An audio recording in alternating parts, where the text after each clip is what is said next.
Hi, in this video we're going to work on square roots of numbers as well as the cube roots of numbers.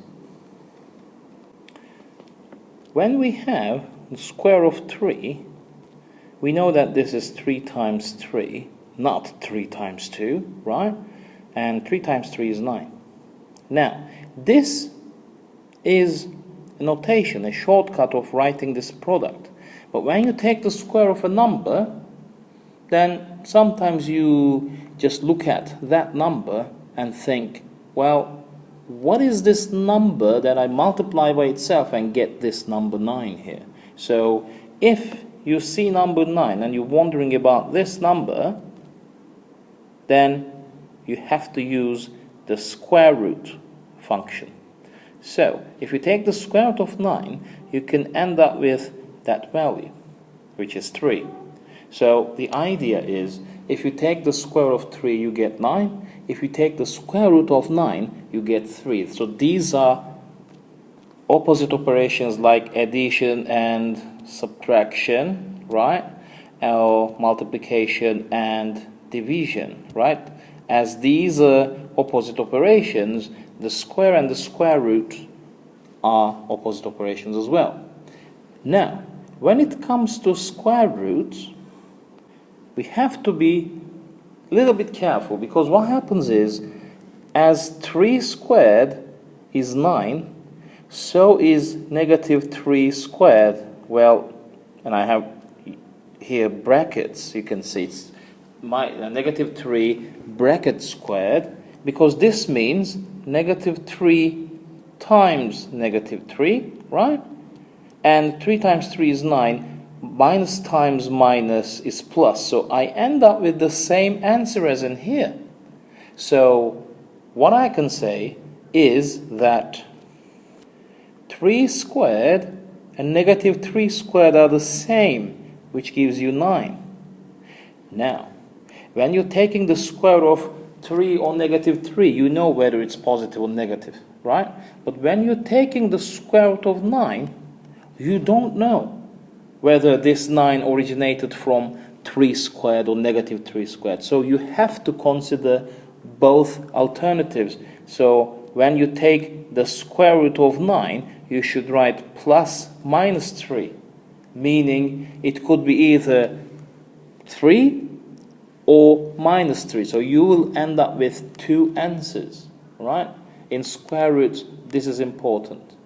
But for now, you can focus on the positive value first, but just keep in mind that generally speaking, you should have 2 alternatives for the square root of 9, or square root of any number actually.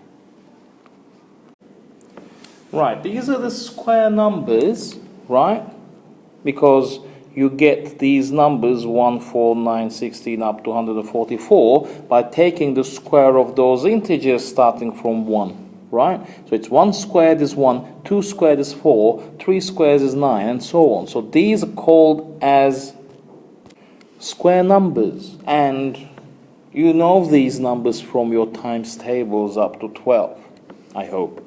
So while this is good, my suggestion is you know these numbers in one way or another up to 20 at least, right? It's best if you know up to 25, but the first 20 will also be great if you know, because yes, you have your calculator with you, but what happens is you type into this calculator, and if you mistype it and you get a wrong answer, you would never know if you don't check your answers mentally. And while checking your answers mentally, knowing square numbers up to 20 helps a lot, right? So it's best if you just know these square numbers up to 20.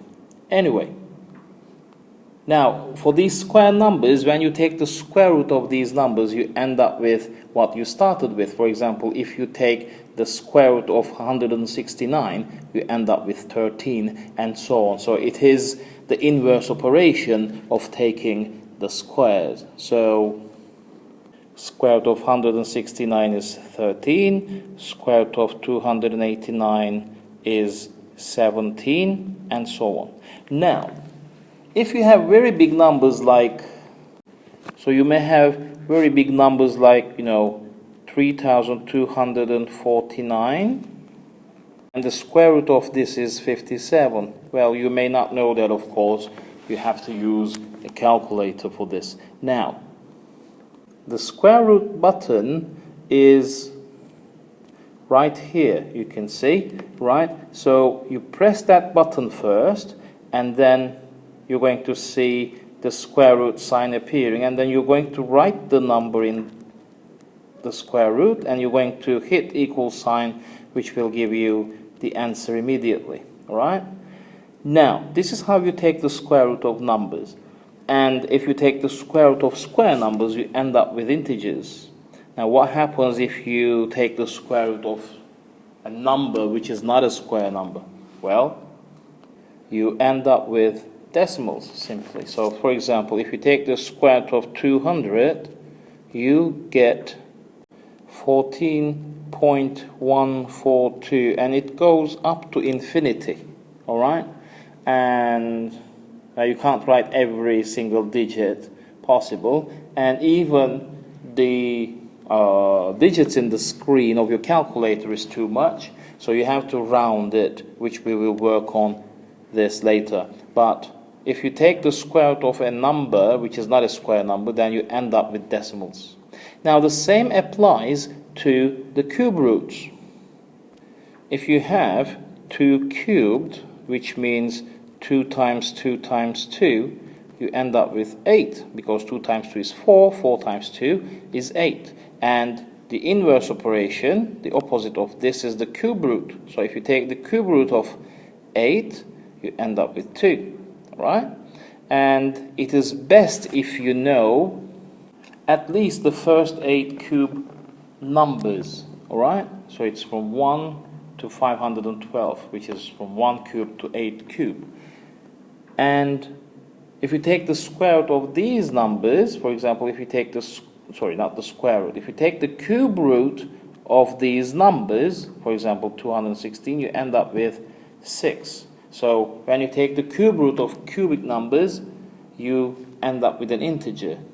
And what happens if you take the cube root of, let's say, 1,292?